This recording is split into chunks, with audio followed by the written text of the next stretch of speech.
అన్ని positive science, అంత పెద్ద వ్యక్తులు నిలబడ్డారు కాబట్టి కాన్ఫిడెంట్గా ఉన్నా. సినిమా విషయంలో కానీ ఈ సినిమా ఎస్విసి దగ్గరికి వెళ్ళడంలో కానీ మీ ఫ్రెండ్ అనిల్ రావుపూడి గారి పాత్ర ఏమైనా ఉందా? 100% ఉందన్న. ఫస్ట్ అనిల్ రావుపూడి సినిమా చూశాడు.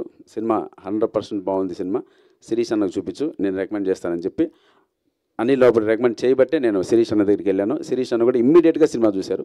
చూసి శిరీష్ అన్న, నాది చాలా క్రూషియల్ అండ్ వాల్యుబుల్ టైం, ఒక 20 మినిట్స్ టైం ఇస్తా, నాకు కనెక్ట్ అయిందా కూర్చుంటా, లేకపోతే ప్లీజ్ మొహమాట మీద నిర్మోహమాటంగా చెప్పి వెళ్ళిపోతున్నారు, మాకు 10 నిమిషాలు చాలన్నా అని చెప్పాను. ఓహో, నవ్వాడు, వచ్చి కూర్చొని 2 hours చూశాడు, భుజం తట్టాడు, హ్యాపీగా వెళ్ళాడు. ఇంకా మీరు ప్రమోషన్ స్టార్ట్ చేసుకుని మీది నేను నడిపిస్తా అన్నాడు. థ్యాంక్ యూ అన్న శిరీష్ అన్న. రాజ్ సార్. సప్తగిరి గారు సార్, కమెడియన్స్ పక్కన హీరోయిన్స్ దొరకడం కష్టం అన్నారు. అవును సార్. ఎన్నో ప్రయత్నం తర్వాత హీరోయిన్ మీకు దొరికింది. ఎంతమంది రిజెక్ట్ చేశారు? డైరెక్టర్ చెప్పాలండి, లిస్టే చెప్తాడు. అది ఒకరు కాదు, అది లిస్టే చెప్తారు. పాపం మా డైరెక్టర్ గారు అయితే మాత్రం ఒక మంచి హీరోయిన్ పెట్టాలని ట్రై చేశారు. అంటే ఇప్పుడున్న అమ్మాయి కూడా మంచి హీరోయినే, బట్ దాని బిఫోర్ ఆ స్టోరీ అనుకున్నప్పుడు కొంతమంది ట్రై చేశాడు.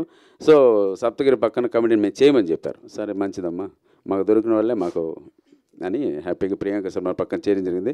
మా అదృష్టం. ఓకే, వర్కింగ్ ఎక్స్పీరియన్స్ ఎలా ఉంది ప్రియాంక శర్మతో? డామినేషన్ అండి, అంతే మొత్తం అంతే. డామినేషన్. సప్తగిరి అనే వ్యక్తిని, సో వీళ్ళందరూ ఆ అమ్మాయే కాదు, అండ్ ఈ బ్యాచ్ ఈ ఫ్యామిలీ